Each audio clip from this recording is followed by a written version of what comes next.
안녕하세요. 오늘 저희가 함께 살펴볼 자료들, 바로 소프트웨어 개발에서 아주 핵심적인 부분이죠. 리스크 기반 테스팅에 대해서 좀 깊게 파헤쳐 보려고 합니다. 네, 안녕하세요. 특히 그 안에서 테스트 분석가가 그냥 단순 테스터가 아니라 어떤 중요한 역할을 하는지, 그리고 프로젝트에 숨어 있는 위험 요소, 그러니까 리스크를 어떻게 찾아내는지 여기에 좀 집중해 볼까 해요. 네, 반갑습니다. 그 리스크 기반 테스팅이라는 게 결국 잠재적인 문제의 어떤 심각성이나 발생 가능성 이런 걸 따져서 테스트 자원을 집중하는 전략이잖아요. 네, 그렇죠.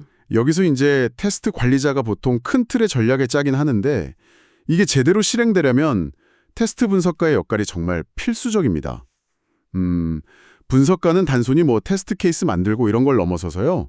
리스크를 직접 찾아내고 식별하고 또 그게 얼마나 심각한지 평가하고 이걸 해결하기 위한 방안, 그러니까 완화 방안을 찾는 과정에 아주 적극적으로 참여하거든요. 아, 전 과정에 깊숙이 관여하시는군요. 네, 맞아요. 이 과정이 뭐 개발 초기부터 끝까지 쭉 계속 반복된다고 보시면 됩니다. 그렇군요. 그럼 그 시작점인 리스크 식별 단계부터 좀 자세히 들여다볼까요? 보내주신 자료 보니까 2단계에서는 가능한 다양한 사람들을 참여시키는 게 아주 중요하다고 강조하던데요. 혹시 뭐 특별한 이유가 있을까요? 네, 맞습니다. 이게 왜냐하면 프로젝트에는 뭐 개발자분들도 계시고 기획자, 또 실제 사용자나 운영팀까지 정말 다양한 이해관계자들이 있잖아요. 네네. 각자 보는 시각이 다 다르기 때문에 여러 사람의 관점을 모아서 놓칠 수 있는 리스크를 확 줄일 수 있거든요. 바로 여기서 이제 테스트 분석가가 자기 역량을 발휘하는 거죠. 특히 분석가는 그 시스템이 쓰이는 특정 비즈니스 분야, 거기에 대한 좀 깊은 이해가 있어요. 아, 도메인 지식이군요. 네, 그걸 바탕으로 다른 역할자들은 좀 놓치기 쉬운 부분들, 예를 들어 실제 사용 시나리오라던가 아니면 시스템의 뭐 비기능적인 측면에서 발생할 수 있는 그런 리스크를 잘 포착해냅니다.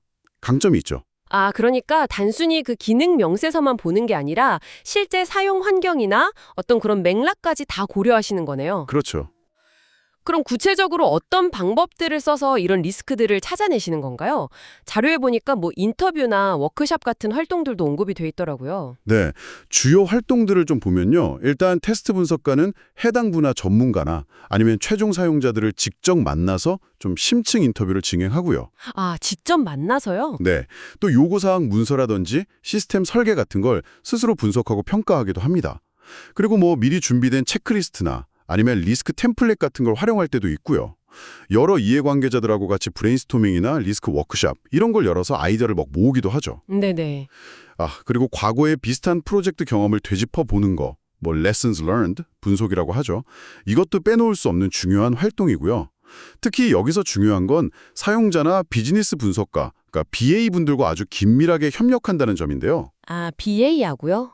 네, BA분들이 보통 비즈니스 프로세스 그 자체에 흐름상의 리스크에 좀 더 집중한다면 테스트 분석과는 그 프로세스가 시스템 기능으로 구현될 때 그때 발생할 수 있는 구체적인 실패 지점들 있잖아요. 네. 예를 들면 사용성이 떨어진다거나 성능이 저하된다거나 하는 그런 기술적인 구현 리스크에 좀 더 초점을 맞추는 경향이 있습니다. 와, 정말 다각도로 접근하시는군요.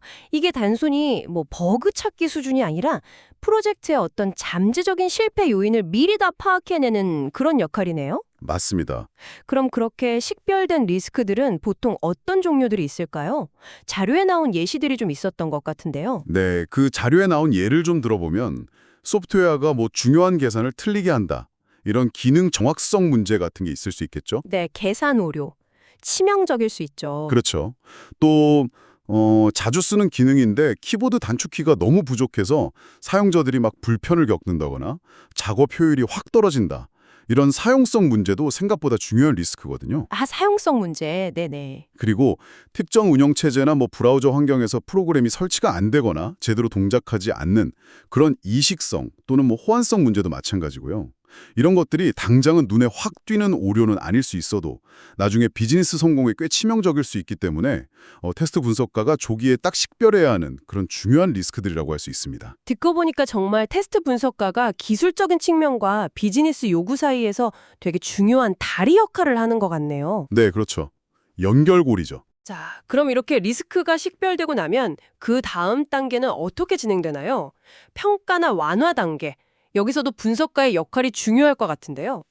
그거 아주 중요한 질문인데요. 식별된 리스크들이 사실 다 똑같은 무게는 아니거든요. 아, 그렇죠. 다 다르겠죠. 네. 그래서 이게 발생했을 때 비즈니스에 얼마나 영향을 주는지 그 영향도 하고 또 실제로 발생할 가능성 이 두 가지를 기준으로 우선순위를 매기는 평가 단계를 거치게 됩니다. 테스트 분석가는 이 평가 과정에서 자신의 어떤 기술적인 이해, 또 비즈니스적인 이해, 이걸 다 동원해서 각 리스크의 실질적인 심각도를 판단하는데 아주 중요한 의견을 내놓죠. 심각도를 판단하는군요. 네. 그리고 나서 이제 완화 단계로 넘어가면 그 평가 결과에 따라서 어떤 테스트를 얼마나 집중적으로 할 건지 아니면 뭐 리스크 발생 자체를 좀 줄이기 위해서 어떤 조치를 취할 건지 이런 걸 결정하는데요. 여기서 분석관은 가장 효과적인 테스트 전략을 설계하고 필요한 테스트 케이스를 구체화하는 그런 역할을 담당합니다. 예를 들면 아까 말한 심각한 사용성 리스크가 발견됐다. 이러면 관련 기능에 대한 사용자 테스트 시나리오를 좀 더 강화하자. 이렇게 제안하는 식이죠. 아하, 그러니까 리스크를 찾고 그 위험도를 판단하고 거기에 맞는 대응 전략까지 짜는 그 전 과정에 깊이 관여하시는 거네요. 야, 이거 정말 프로젝트 성공의 핵심 열쇠를 쥐고 있다. 이렇게 말해도 과언이 아니겠어요. 네, 뭐 그렇게 볼 수도 있겠습니다. 오늘 이야기를 쭉 종합해보면 결국 테스트 분석가는 리스크 기반 테스팅에서 단순히 주어진 요구사항만 테스팅하는 걸 넘어서서 아주 다양한 기법을 통해서 프로젝트에 숨겨진 위험을 먼저 찾아내고 또 평가하고 대응 전략 수립에도 기여하는 굉장히 능동적이면서 분석적인 역할을 수행한다. 이런 거군요. 네, 정확히 보셨습니다. 테스트 분석가의 어떤 통찰력이나 분석 능력이 프로젝트의 품질 그리고 더 나아가 성공 가능성에 정말 큰 영향을 미칠 수 있거든요. 여기서 뭐 한 걸음 더 나아가서 이런 질문을 좀 던져볼 수도 있을 것 같아요. 우리가 오늘 주로 다룬 게 기능, 사용성, 이식성 같은 제품 자체의 리스크였잖아요. 네, 그랬죠. 근데 이런 거 말고 프로젝트 성공에 영향을 미치는 다른 종류의 리스크는 없을까? 예를 들면 팀 내부의 어떤 의사소통 문제라든지 아니면 요구사항 변경 관리가 잘 안 되는 어려움이라든지 이런 소위 프로세스 리스크는 또 어떻게 식별하고 관리해야 할까? 이런 부분에 대해서 한번 고민해 보시는 것도 여러분께 꽤 흥미로운 탐구가 되지 않을까 싶습니다. 아, 프로세스 리스크요. 그것도 정말 중요하겠네요. 다음번에 기회가 된다면 그 부분도 한번 다뤄보면 좋겠습니다.